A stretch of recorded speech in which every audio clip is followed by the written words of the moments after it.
Looks like Matt just joined us.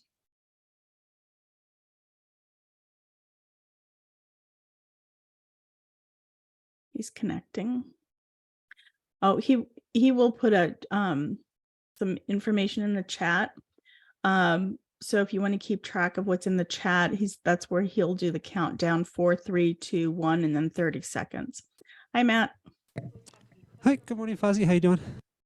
Good. How are you? Doing good. Yeah, I'd like you to meet Kenny Ingersoll. Yep. Hey, Kenny, how you doing today? Doing well, Matt. How are you? Doing good. Good to meet you. Yep, good to meet you as well. I'm going to do some sound level checks here. Fozzie, go ahead and count back from 5. 5, 4, 3, 2, 1. All right, sounds good. And Kenny, go ahead. 5, 4, 3, 2, 1. All right, sounding okay. It's a little roomy. Are you just using the internal mic on your computer? No, I do have an external mic. You have an external? Perhaps it's not picking up, or maybe it's a little too far away. Oh, I just moved a little bit closer. Oh, yeah, that is sounding better. Yeah. Go ahead and count back from 5 one more time. 5, 4, 3, 2, 1. Oh, yeah, that sounds good there. All right, thank you.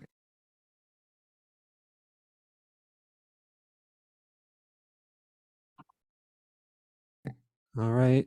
So we are good on the sound. Fozzie, you got the hello that came through on the chat? I did. I got it. Thank you. Right, perfect. All right, then we are good to go. We still have a couple minutes here till showtime. All right. Thanks. Mhm. I'm excited. I haven't done a live show in a while. Last few weeks, we've had a lot of replays with I don't know, it's just been weird stuff. People like missing the time zones or just interesting little mishaps. So it's always kind of fun to be back in the live show. There's a new level of excitement with live versus recorded. Very true. There's no edit.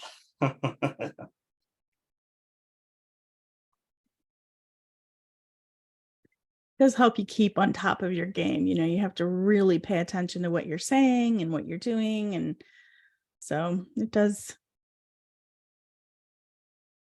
put a new level of excitement, definitely.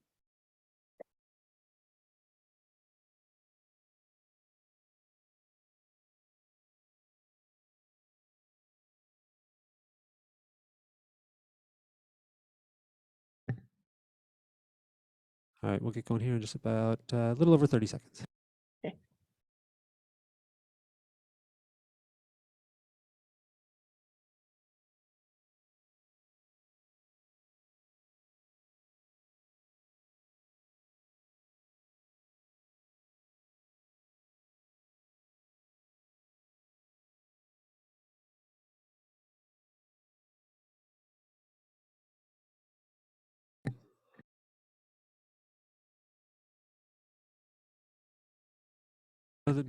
Not sure about. All right, go ahead and send the feed your way. Have a great show. All right, thank you.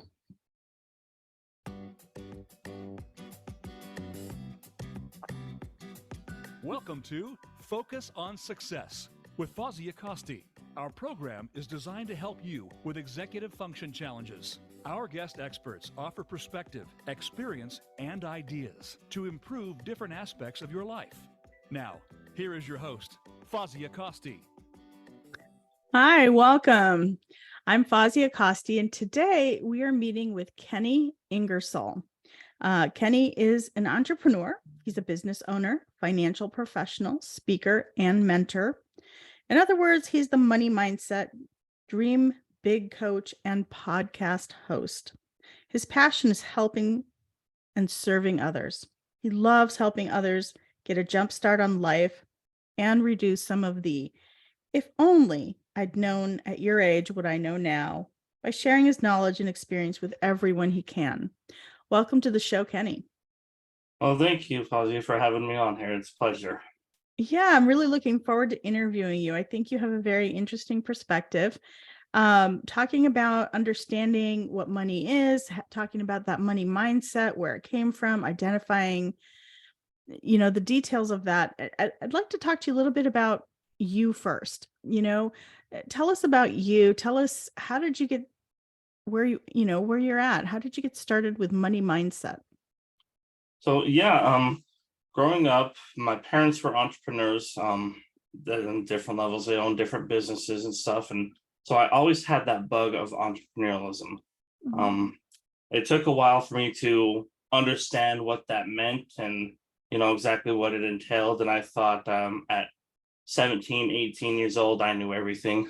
And I just started a business and life would be happy and grand. I But think we all think we know everything at 17 or 18. yeah, unfortunately, that comes back to the if I'd only known at your age what I know now kind of thing. Right. But so I knew I wanted to be a business owner, entrepreneur, and so I tried different things, in and out of things, started a few businesses, shut down a few businesses. And it took a while for me um to realize that I needed one, a better understanding. So I needed mentorship because I didn't know everything. And then when I thought things did line up, I realized they didn't quite line up 100% with me, so I was in this business and like I enjoyed doing this and stuff, but after a while I realized it wasn't what I wanted to do as a full-time profession. Yeah. When you have your own business, it's not a job, it's an evolution. That job is changing. So it sounds like you learned a lot. So yeah, and there was some hard knocks and stuff, and I opened and closed about half a dozen businesses and stuff, and I still enjoy doing those things, but they excuse me, sorry, they didn't line up with me in serving my purpose. And it took a while for me to develop and understand my purpose of serving others. And so many years down the road, I learned about what money is. I learned more of the financial education and then getting into the money mindset. And that really clicked with me, and that really aligned with who I am and knowing how I can serve others. I'm like, this is how I serve my purpose of serving others. Yeah. So what is a money mindset? Explain to me what that means, because I don't think everyone knows what a money mindset is. I'm not even Yeah. sure I know what a money mindset is. Tell me. So we have mindsets around everything. Excuse me. Sure. Sorry. But we have a mindset. A mindset is basically the attitude and belief you've developed around something. It could be you have a money mindset, you have a driving mindset, you have a food mindset, you have a health mindset, you have a exercise mindset. What is your belief and attitude towards whatever that topic is? And so So specifically, let me clarify this. So if somebody thinks, oh, money is the root of all evil, that's something you used to hear a lot. And if that's your mindset, then it's hard to really use money as a tool. Am I understanding you correctly? correct, yeah. It's Okay. identifying what you're currently thinking about money and what your reaction is of money. Okay. And so understanding what that is, what a mindset is a first place to start. And then, what your money mindset is. What do you think about money? If you think money is the root of all evil, and unfortunately, even that got construed, it's the love of money, in a greedy, selfish way. That is the root of all evil. It's not money itself, it's the love of money. So there's a lot of misconceptions and So the belief is the issue, because money is just a tool. exactly. Yeah. So the belief. Okay. So it's your belief that's the issue. You have to change your belief system, because in order to use money appropriately. Am I understanding you correctly? that's exactly it. Yes. Okay. All right. Wonderful. How do you know what your mindset is about money? Like, people go through life having different ideas about money, but how do you find out what your mindset is? Well, ask yourself, how do you respond to money? How do you feel about having money? What is your thought? Do you think money is the root of all evil? Or another good one, let's use example. What's a a dream purchase you have, let's say a new car, a new truck.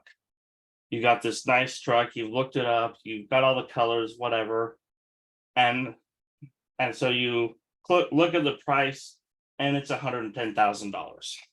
What's your reaction to that? Do you gasp for air? or do you like, okay, 110,000, let's go for it? So that's a good indicator of where your money mindset is. If you gasp for air or kind of have that, oh my gosh, that's so expensive, I'm never gonna be able to afford that, you're in the scarcity side of money mindset.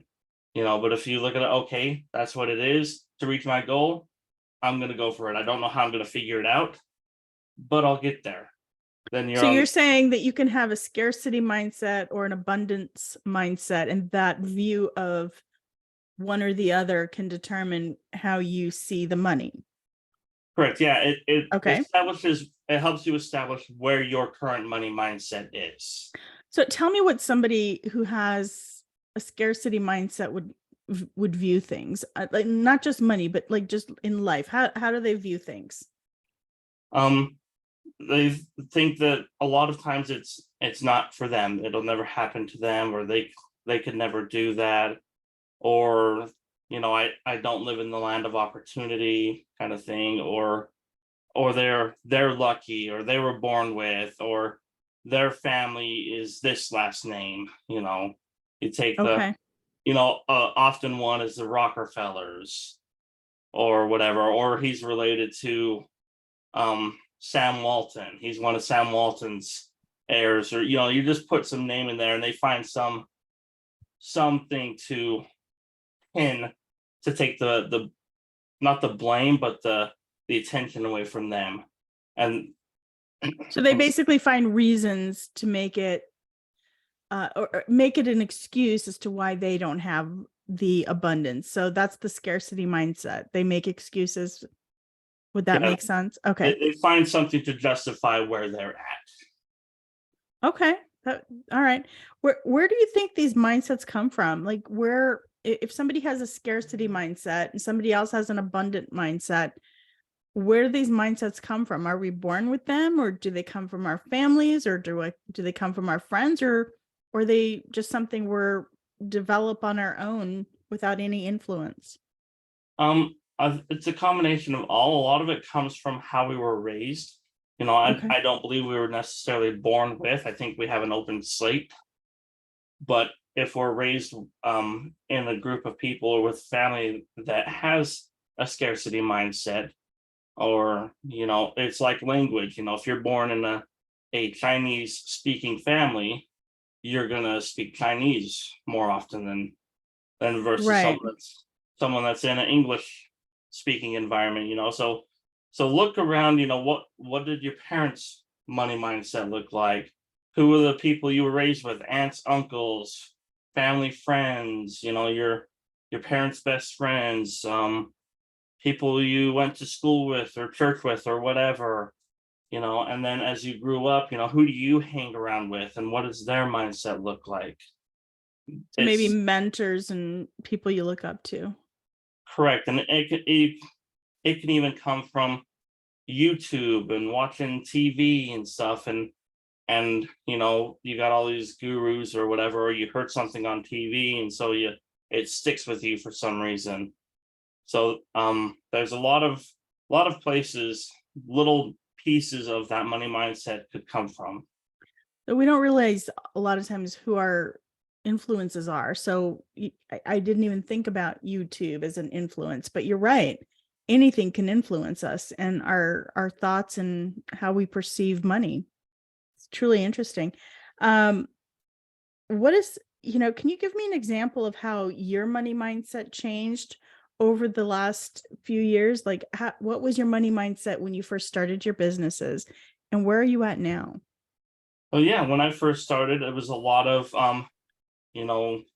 this hasn't worked before. Why should it work now? Why should this be any different? And I didn't take into account the changes and the growth that I've gone through. So we often devalue or disqualify our own personal growth, or some things that are actually of tremendous value, and I used to look at everything as an expense. I see some books behind you. Oh, that book costs $30. Oh my gosh, that's $30 I could use over here, or $30 over here, versus now it's like, okay, it's an investment of $30, but I'm going to get so much more value out of it that it's well worth that $30. So you're looking at the investment and the value now as opposed to the cost.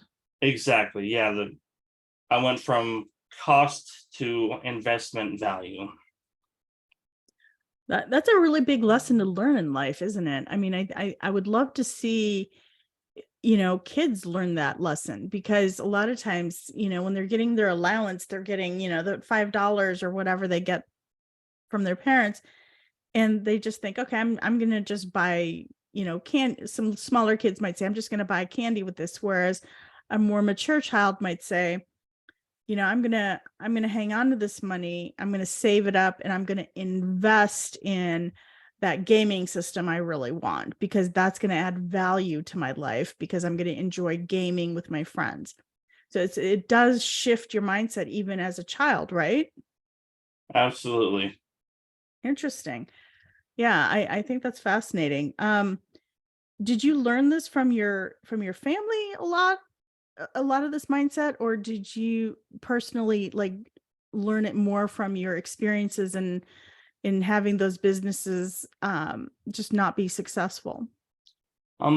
Both. A lot of it came through the businesses and experiences, and then when I started to understand what a money mindset is, I looked at the mindset I grew up with, and the stuff that I liked and the stuff I didn't like, and started to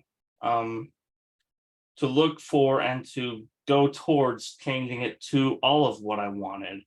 I want this over here, but I want this over here. I don't want this over here, but I want to replace it with this. That's another important thing. You got to, the universe doesn't like a vacuum. It's going to want to fill something up. So if you want to get rid of an old habit or an old money mindset, you need to have something to replace it with. Otherwise, it'll find something, and it's probably going to be worse than what you had already. So explain that a little bit more, please. So yeah, and the universe and the law of attraction, the law of vibration, it doesn't like empty space, or doesn't like a vacuum. So if you take an old paradigm out, or an old thought habit out, you need to replace it with something. Otherwise, the universe will find something there, or sort of like. So if you have that thought about, money, quote unquote, is the root of all evil, and you all of a sudden you're watching these YouTube videos and you realize, okay, maybe money is not the root of all evil. Maybe money is just a tool. You just shifted your paradigm, right? So Exactly. you've got this new idea, so it's all good. But if you just say, how would you have to change it in order for things to get worse? You would have to do what? You just let more negative thoughts would probably come in, or more like thoughts would automatically come in. Money's not the root of all evil. And so it'll be kind of like Google, when you type something in, it has like 20 suggestions of the next word that you're going to type. It's going to pick something similar to what's already in there if you don't intentionally fill in that space. Interesting. Okay.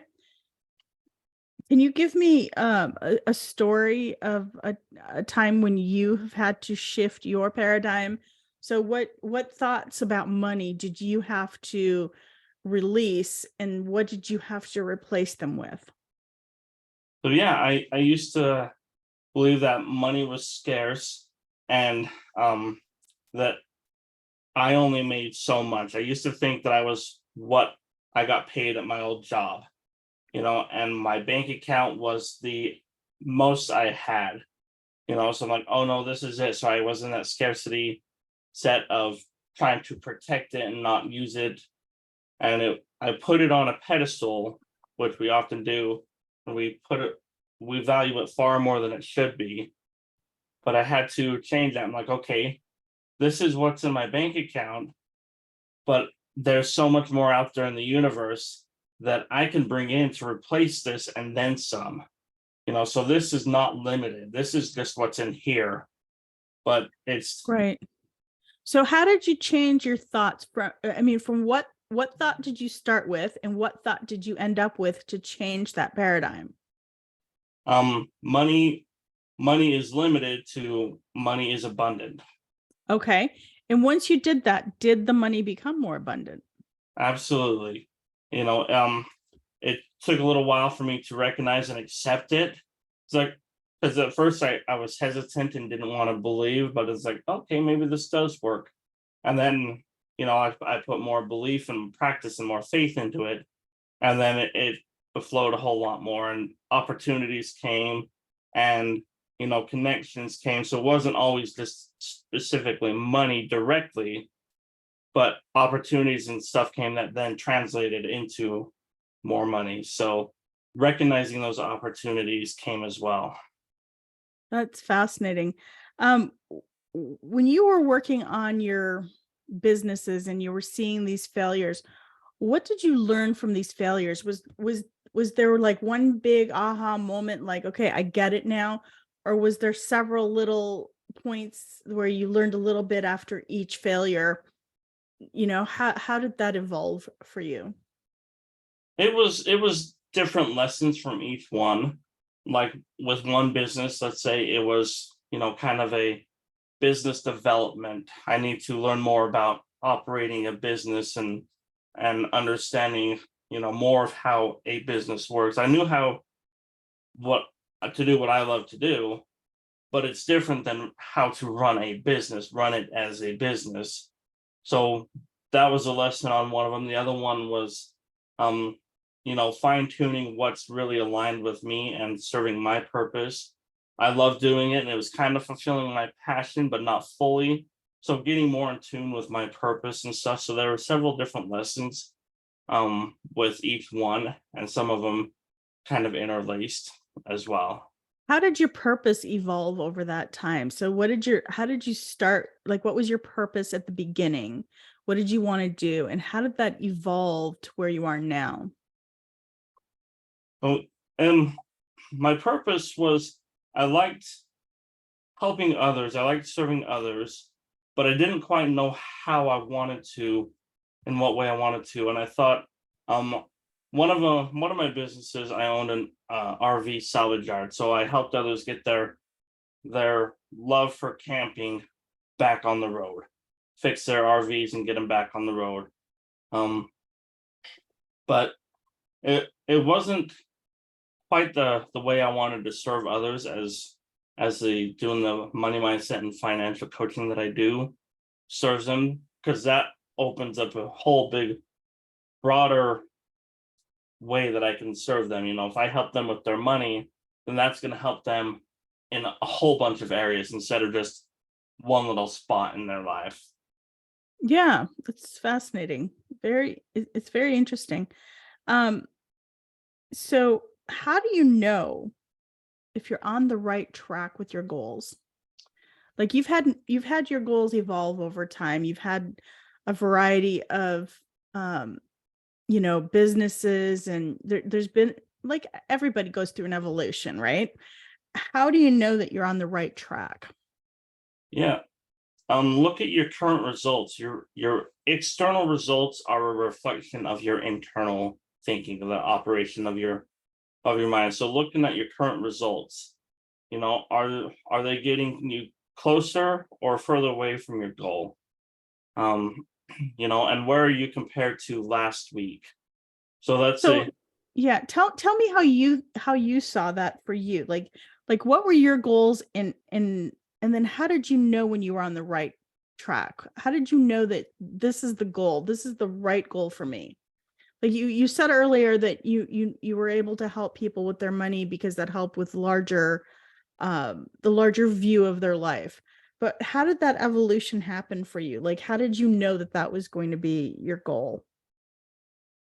Well, yeah, because I went through it myself. I had to learn these concepts myself and understand that money is a tool and it's abundant, and the cost versus investment. So I went through all of that myself, and that's really helped solidify that purpose for me in serving others. Because and the joy that I got out of it for me and my family, I knew that I can give joy to others by helping them overcome similar things that I went through, and seeing that light at the end of the Right. tunnel. Was there like a feeling that you had that just said, this feels right? Like, I know for me, when I'm on the right track, I just get a feeling. It's like, okay, I know this is the right thing. I'm doing the right thing because it feels right. When I'm on the wrong track, it doesn't feel right. Yeah. It feels right. I get the warm fuzzies, if you want to call them that. But also I've learned to recognize, adversity more, because when you're doing the right thing, more roadblocks seem to come up. So if you're getting the roadblocks and stuff, it must seem you must be on the right track, because it's helping you develop and helping you establish and continue to establish growth, and how much you really want to be on that path, how much you want that goal. Because if you give up at the first hardship, then you don't really want that goal that much. But if you have more adversity, it's helping you grow, and recognizing that growth more than focus on the adversity really opens your eyes to knowing you're on the right path, and getting that sense of accomplishment when you overcome those, and using those as milestones to see your own personal development growth. Okay. Very interesting. So, let's talk a little bit about, we talked at the beginning, like what a dream is. What is a dream? What is your definition of what a dream is? My dream, or you could call it goal or whatever, is something you want that you're willing to trade your life for, essentially. It Can could you be, explain that a little bit? so your dream job, what are you trading your time away from family, time behind the computer, time whatever? Is it really what you want to do? Is it aligned with who you are? Because Yeah. you go to work, and you're and you're at a job that you don't necessarily like, you're still trading your time, your life, for that. What is something worth trading your life for? That's an interesting way of putting it, because I agree with you. I see my time as the most valuable thing I own, and you can't replace it. Once it's gone, it's gone. So you really do have to decide, make a conscious decision as to how you want to spend that. And when you're trading that time for a paycheck, is that really how you want to spend your time? I mean, that's how I kind of see it. Is that what you're talking about? Exactly. Dream job, dream house, dream vacation. Oftentimes we settle on something because it's what we can afford, or it's because of what our bank account tells us, or because what our circumstances tell us we can do, and it's not really what we want. And so we're settling instead of figuring out and going after and putting in the work on whatever that looks like, self-development, mentorship, to get what we really want. Go on that dream vacation, get the dream house, whatever that is for you. Yeah, no, that's fascinating. So we've got a few minutes before we go to break. Is there, if somebody wanted to work with you, how would you work with them? Like, what do you normally do? If I wanted to be your client, what would that look like? Well, it would start with just a short 15-30 minute phone call to see what specifically you're looking for. Are you looking more for the financial coaching? Are you looking more for the dream big coaching? Are you looking for money mindset coaching? Do you just have a simple question? So just a short phone call is where we'd start, and then set up a plan or an agenda on how to proceed from there, based on your goals and what you're looking for at that time. So if somebody does sign up and work with you, would you meet with them like weekly, couple times a week, or do you sit with them, in one session on a Saturday? And how does that work? It all varies. Some of my financial clients I've been working with, on the coaching, we get to the point where we just meet quarterly. Okay. So some people it's once a week, some people it's quarterly. So it all depends on where we are in the journey and what the goal's looking like and the progression, and where they're at currently, and things shift. Their goal might be over here one day a little bit, and then it might shift a couple weeks later slightly. So it varies. So you basically customize whatever needs to be done to align with what your clients' needs are. Correct. Okay, that's fascinating. So what I would like to do is offer, do you have any specials you want to offer? Or how would you, how would somebody get in contact with you if they were interested in working with you? So yeah, the simplest way is my website, ingersollenterprises.com. And it's got all my phone number, email, social media. It's got contact forms. And also, if you go to ingersollenterprises.com/mentorship, there's some free PDF downloads Okay. about the dreaming big and stuff that people can download and work through on their own, or we could work through together. So that would be a Perfect. great place to start. Thank you so much. And if you're looking to get in touch with me, you can go to executivefunctioncoachaz.com.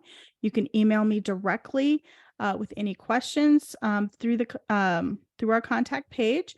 You can also subscribe to our magazine, Executive Function Magazine. You can subscribe to the magazine as well as see previous issues on the website.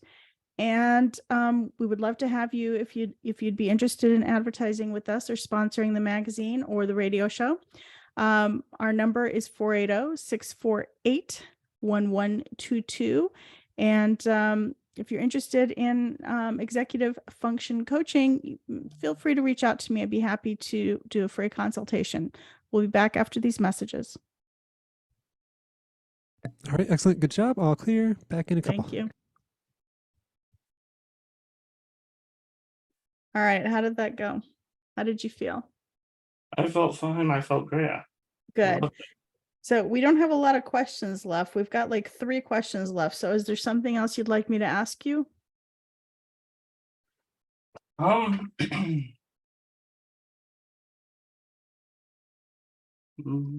can't think of anything at the moment. We could just Well, dive deeper into some of these if you want. When we come back, I want to talk about success stories, but I want you to be very specific. When you speak, don't say, don't be general, be very specific. Talk about a specific client, talk about a specific issue. But when you're general, it's hard to follow. And so the more specific you are, instead of just saying a car, say, if you're looking to buy a Maserati, this is, be really specific about your examples. It's much more engaging, and it's going to also take a little bit more time, which we have 30 minutes to fill. So we've really got to put some stories in there. We have the why do we dream? I think that would be a really good one to spend a lot of time with. And then who do we dream for? Those are the only 2 questions I have left. So we really need to spend a substantial amount of time with that, as well as the success stories. We could also talk a little bit about where did you learn about money mindset? Yeah, we could definitely do that.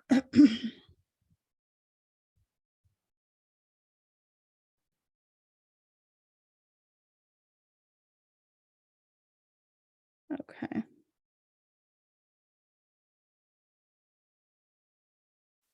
And then we can talk a little bit about what your next steps are, what you see coming down the line, as far as your goals. Maybe we could talk specifically about your goals. Yeah. Okay. All right, we'll be coming back in about 20 seconds. Thank you. Okay. So just make sure that you give very specific details when you give examples, and then feel free to talk as much as you want. Give as much as you want.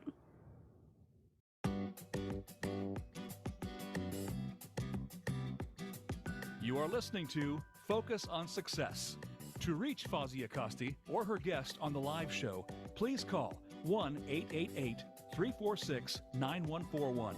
That's 1-888-346-9141. You may also send an email to Fozia at executivefunctioncoachaz.com. Now, back to Focus on Success. Hi, welcome back. I'm Fozzie Acosti, and today we're speaking with Kenny Ingersoll. He's talking about understanding what a money mindset is, where it comes from, identifying what you want your money mindset to be, and the steps to change it from where it is currently to where you want it to be. So welcome back to the show, Kenny. Thank you for having me. Yeah, my pleasure. It's been really interesting hearing your perspective on the money mindset. One of the things I really wanted to talk to you about is, where did you learn about this money mindset? You had talked earlier about, abundance and, scarcity and all of this. How did you learn about this idea? How did you learn about this concept? Oh, yeah. When I first learned about it, I recognized is when I started recognizing that where I'm at now isn't where I have to be. I was in this my current money mindset of scarcity and its cost instead of investment, things like that. But I started to see around and notice that other people are living abundantly.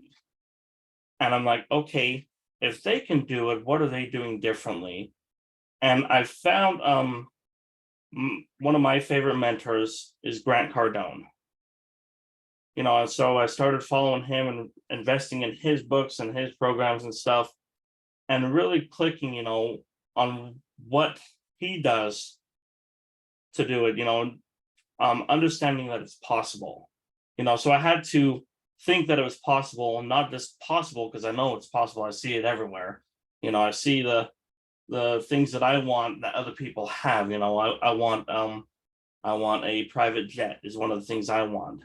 And I didn't know the colors, and that's one of the things he talks about. But I know it's possible, but I didn't believe it was possible for me, and so I started to apply that in my life, embody that. Okay, this is possible for me. It's possible for me to start having these things and start having this kind of mindset and lifestyle. And it's possible for me to be in the same room and to do the same thing that these people are doing, whether that's traveling the world or putting on big events or, writing books. I see all these things that it's possible. You see it on TV, you see it on YouTube, whatever. But believing that it's possible for me really started to help. Then I'm like, okay, I started putting myself there, imagining I was driving my dream truck, or, sitting in the back of my private jet, and picturing me there. I'm like, okay, I can do this. I can see myself there. So when I started really embodying that, and then shifting over to the investment versus cost, things started to make a lot more sense and come to me a lot easier. So when you did these visualizations and you did everything that you did you also go into the planning mode? Because it's not magic. It doesn't, it doesn't like magically, your plane doesn't magically appear on the runway. You have to have, some planning that goes into that, because you have to know what you want. There's so much abundance in the world that, if you want a plane and a boat shows up, that's not what you wanted. That might be somebody else's dream. So it's not magic. How do you plan for it? How do you actually prepare for your abundance? Yeah, and that was another thing that I learned, and still learning, because my old mindset still creeps up sometimes, is I I learned not to get caught up in the how at first. Okay, how do I get this plane?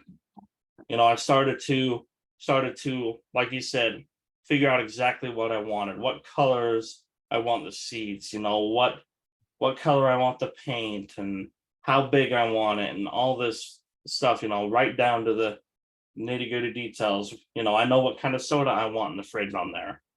So get very specific so you can really see it in your mind. And then I started to figure out or learn what Grant was doing, because he has private jet, or Tony Robbins. Okay, what are some of the things that they do daily to improve their lives that got them here? You can go and find their backstories. So what did they do that inspired you? What did they do differently that you are now incorporating in your daily life? Reading or listening to podcasts was a big one, and then investing in personal development, whether that's coaches, programs, courses, um, whatever that looks like for you, for your goals and stuff. So those are some of the things they did daily, and getting out of their comfort zone.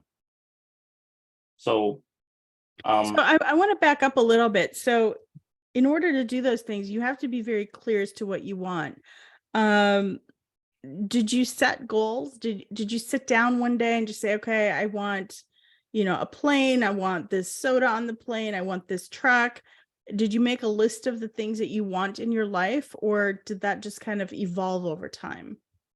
So yeah, I've always done vision boards. I love vision boards, and I have several throughout my home and office. And and it was also about that same time that I've learned that you can do vision boards and update them and change them as often as you feel necessary. It doesn't have to be just the once a year on New Year's. I used to think that New Year's is the time to redo the vision board, and you certainly do that. I still do that on New Year's as well, but I do it whenever I feel is needed.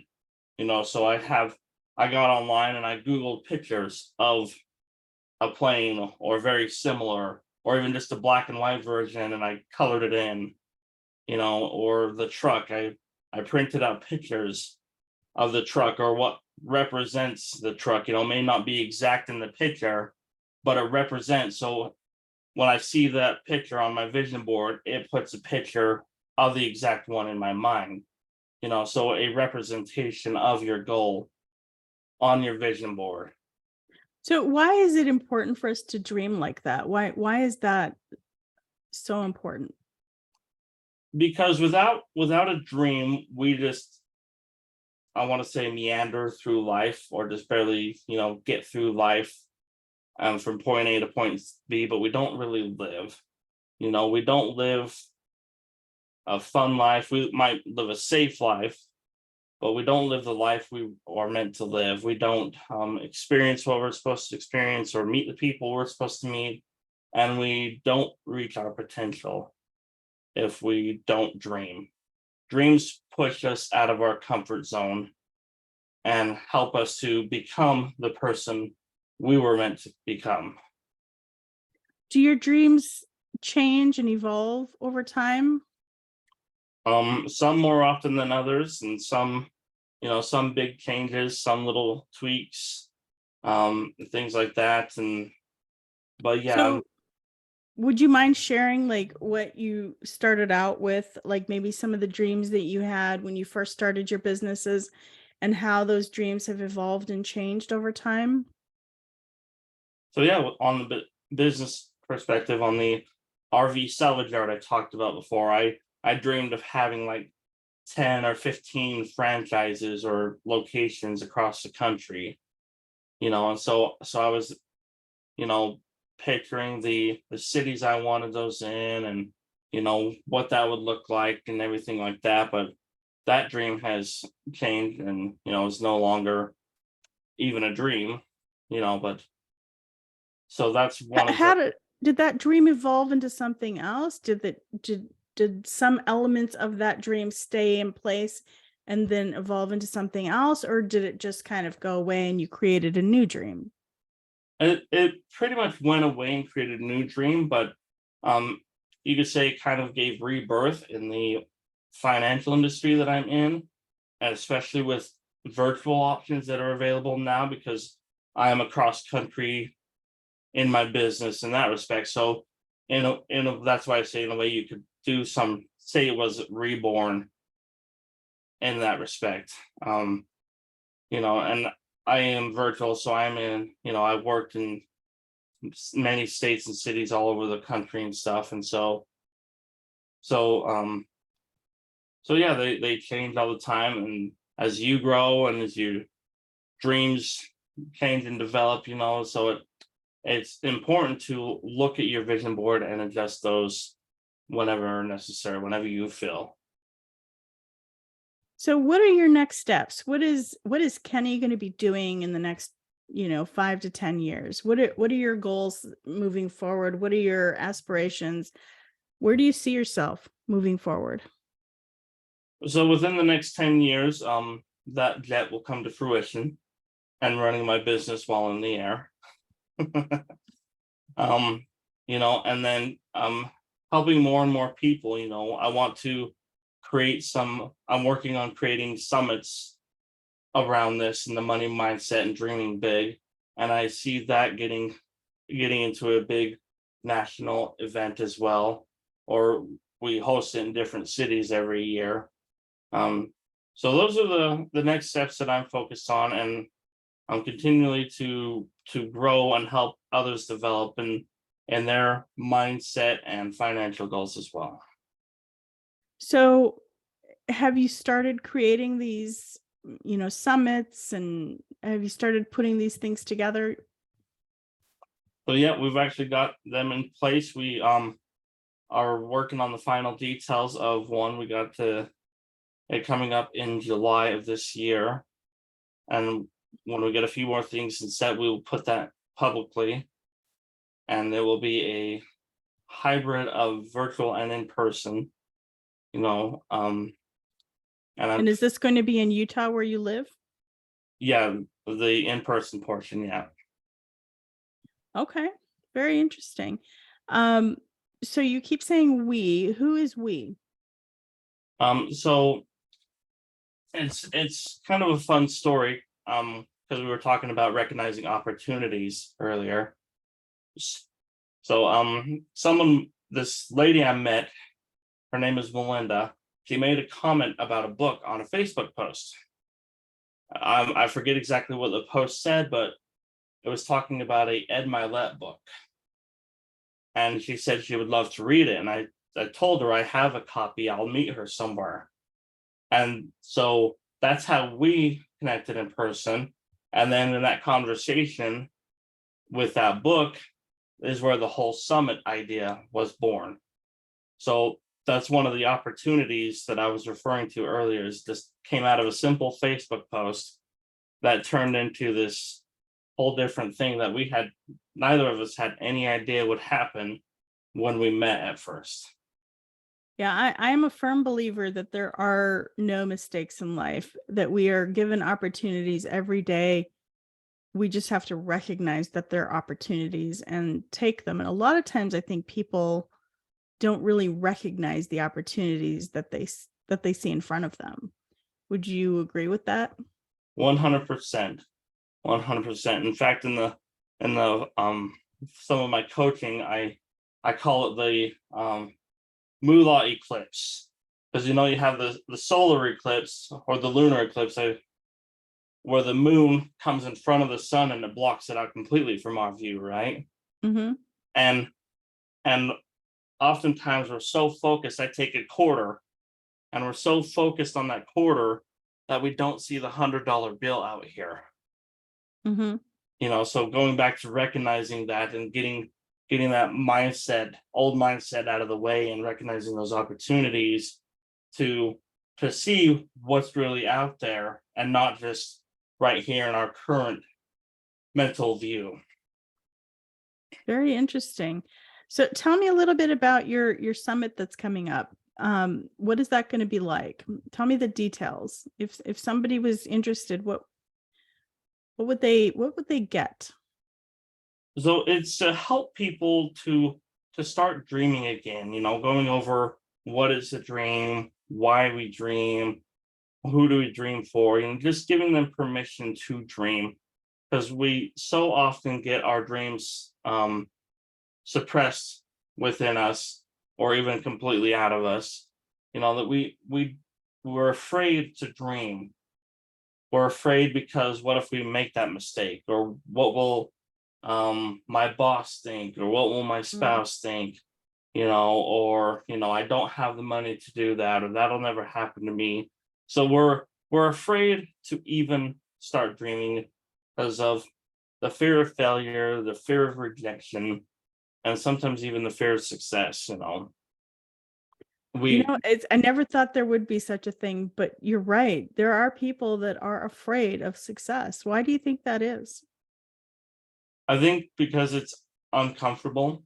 It's not in their comfort zone. They've kept themselves away from success for so long that they don't know how to deal with it right now. You can relate it to someone wants to be a pilot, an airline pilot, and they walk into the class for the first time, then you put them in the pilot seat right away. They're overwhelmed with it. What do I do now, kind of thing. But if you walk them through the proper steps at their pace, then they're ready for it. You put that belief into them, you pour that belief into them, then they'll establish the confidence and start to shift their mindset, like, okay, what if I can do this? It's kind of like winning the lottery. I think a lot of times when people win the lottery, they don't know what to do with all that money. Yeah. And they end up just losing it because they spend it on ridiculous things. Yeah, exactly. They don't know how to handle it properly. And there's several analogies, if a dam bursts, the river can't handle the flow. But if it's controlled and at the rate that the river is meant for, and as the river expands metaphorically, then it can handle more flow. Mm-hmm. So yeah, we're overwhelmed. We don't know where to start. We don't know what to do with it. We don't know how to appropriately take advantage of it. Interesting. Wow. So let's talk a little bit about some of your success stories. What are some stories that you can share with us? So one of them is my own, and I talked about this a little bit before, but seeing the opportunities that have come my way, and the growth and the fun, and what life can look like when you have the right mindset. What living really is, and not being stuck in this box that we're normally in. So how has your life changed from when you first started your businesses and where you're at now? How different is your life? It's quite a bit different. I've grown quite a lot. I know how much I don't know, and that I continue to need mentorship. I've studied and just grabbed the coattail. I've become so much more coachable in the last few years than I have previously, because previous experiences have helped me to accept and eat that humble pie. So, because I've done that, kind of taken a step backwards, which may seem counterintuitive at first, but it's really helped me progress and launch a lot better and doing it the right way, more long term, versus if I'd have kept trying on my own, and I would have gotten probably a little bit faster, but not as far. So learning and growing and developing through those steps and mentorship, and seeing what my mentors are going through, watching them and getting to know them on a personal level and stuff. I mentioned Grant Cardone. I don't know him personally, but I have a little bit of his story, but I have other mentors that I know personally, and I watched them in their lives and seen them grow and stuff, and I know where they can take me because I've seen them go through it as well, and seeing what life can look like with their example. That's great. What about some of the people that you've worked with? What are some examples? What are some success stories that you can share?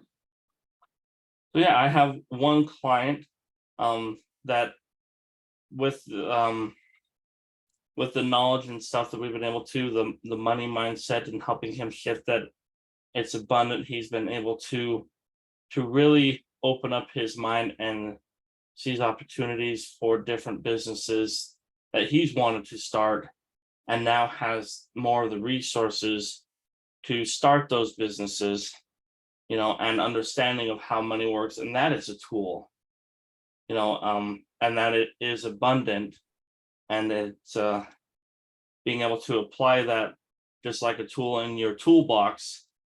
It's only useful when you put it to work. And money is the same thing. It does you no good, basically, just sitting there in a bank. You might save some money and stuff, but when you use it properly, it really increases your ability to move towards your goals. And so he's been able to improve his business growth and his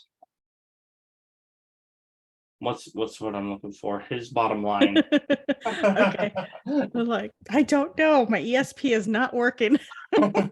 Yeah, his bottom line and stuff. And so he's been able to really springboard forward in his endeavors with the coaching that I've been able to give him. That's awesome. We've got a couple minutes before we end our show today, and I just want to thank you for coming on the show and sharing your vision. But let's go ahead and tell people how they can get a hold of you should they want to be part of your summit or actually work with you as a coach. How can they get a hold of you? So yeah, as mentioned before, ingersollenterprises.com is the best way. It's got my phone number, my email, social media. Yeah. And Ingersoll is spelled Ingersoll, just so our listeners know how to spell it. So ingersollenterprises.com. That's fantastic. And do you have a phone number that you'd like to share? Yeah, 801-597-0063. You can call me, text me. If I don't answer, please leave a voicemail, and then I will respond when I'm available, and we'll connect that way. And yeah, and again, it's listed on the website as well. And yeah, that's fantastic. So thank you so much, Kenny. If you're looking to get in touch with me, you can go to my website, executivefunctioncoachaz.com. On my website, you can look at my YouTube channel, which, by the way, the video of today's show will be on there probably in the next few days. So you can take a look at that and listen to Kenny again. You can also email me if you're interested in working with me. You can call me or send me an email through the contact page. You can also listen to the radio show podcast and learn about other programs that we offer, our scholarship program, as well as our graphic design internship program. So our summer interns are starting in the next few weeks here. So we're pretty excited. We've got some really great things happening this summer. Once again, if you'd like to get in touch with me, you can go to my website, executivefunctioncoachaz.com, or you can call me at 480-648-1122. We've got just some fabulous things coming up this next month. And one of the wonderful things is our next issue of Executive Function magazine. So make sure you go and subscribe. You can do that on the website as well. And without you, this would not be possible. So we want to thank our listeners, and we'll see you next time. All right, perfect. Good show. All clear. All right. Thank you so much, Matt. You're welcome. All right, I'm going to jump out right away to my next show, but you both have a great rest of your day. You too. All Bye. right, Thank thanks. you. Bye-bye. Bye.